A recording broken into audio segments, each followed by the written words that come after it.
So I've been thinking about this for a long while. I've been reacting to this particular clip. If you guys remember how back in the day, back in the day, like it's been so long in relative terms for this channel and the previous channel, that you can actually go back. No, you cannot go back to watch my and Orca's previous podcast because that fucking channel is gone. But we discussed how Dr. Mike's entire channel is horny women talking about how hot Dr. Mike is, while Dr. Pal's comment section is filled with autists like me and Orca and other dietards discussing how stupid and ridiculous Dr. Pal's takes are on nutrition.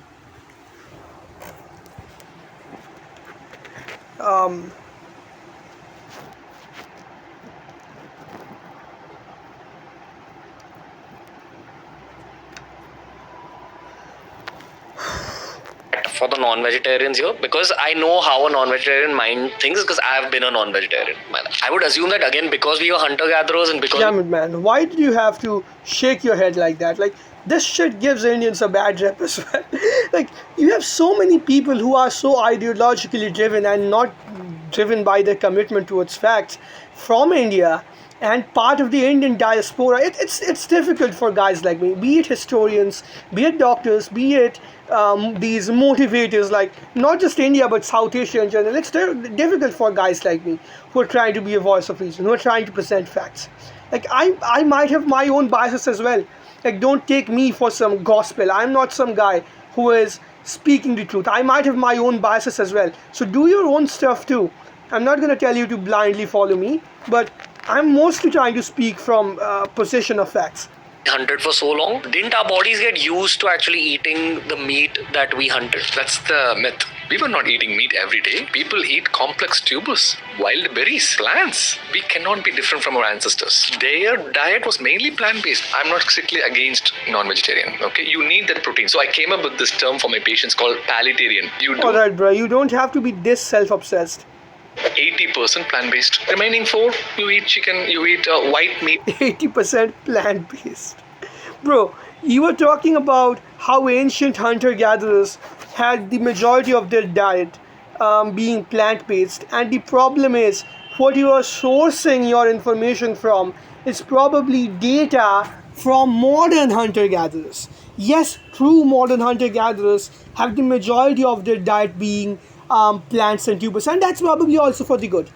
But the thing is, humans probably evolved to eat a large amount of meat. It's not that those ancient hunter-gatherers had the same knowledge of vegetables and plants as these modern ones do, because modern hunter-gatherers have had interactions with agricultural societies. I repeat this again and again, or they are themselves remnants of collapsed agricultural societies. And secondly, this look at this bullshit. Preferably fish, chicken. Stay away from beef and pork. And the reason I'm saying that is from a gastroenterology standpoint, it is very clear that red meat, especially beef and pork, are increased risk of colon cancer. First of all, ancient humans did not cook beef in the way that American people or European people cook beef or pork, right? And the important thing to notice here is the colon cancer risk only increases when the meat is either processed or cooked at a very high temperature over direct heat. And I'd get to that. It's a very, very small increase in overall cancer rates. It's a relative risk increase of 20%, but in terms of absolute, it's like 1 out of 10,000 people more is gonna get colon cancer. Like you have a control group where no one's eating red meat, and 5 out of 10,000 people are gonna get colon cancer. And in the group who eat red meat, cooked at a high temperature and directly on the flame, it's gonna be like 6 people. So on paper, it seems like a 20% increase. For all practical purposes, for all of the benefits that red meat has, that is negligible. This is like not going out to chill outside, because there's a minuscule of a possibility that you might be struck by lightning while you're outside.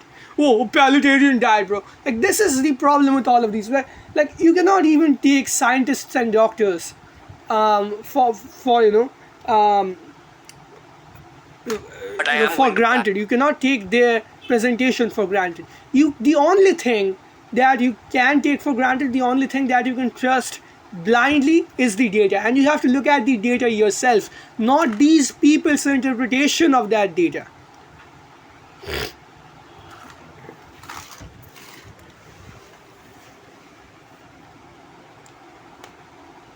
And the data is pretty clear. Um, meat consisted Meat consists of 40% of the diet of even modern hunter-gatherers. This would likely have been 50 to 60% in ancient hunter-gatherers. And yes, this increased over time. At some point, it might have been as low as 10% when humans had absolutely no idea.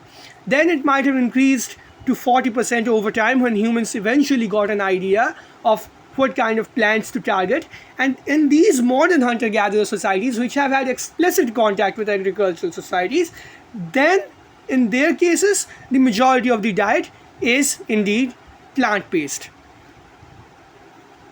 It is indeed plant-based, and you will also notice that in a single generation, where their diet goes from traditional to more,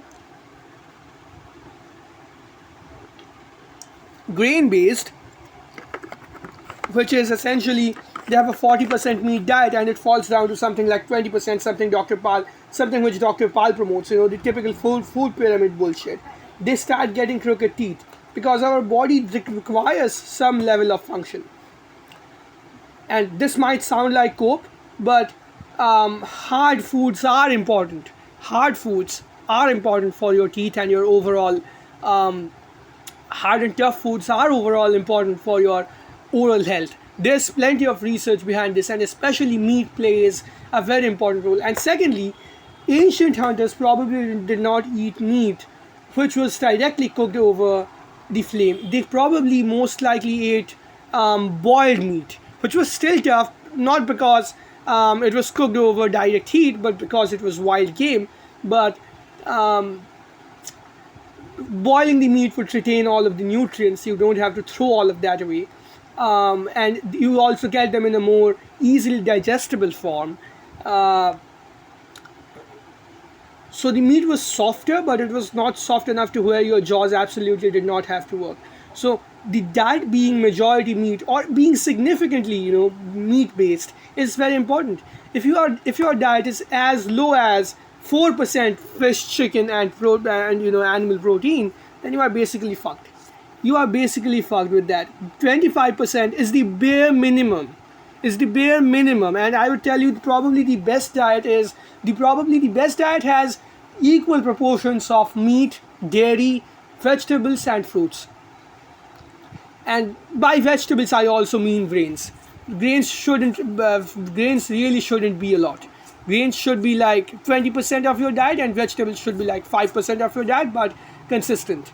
So by vegetables, I mean that's like the 25% aggregate.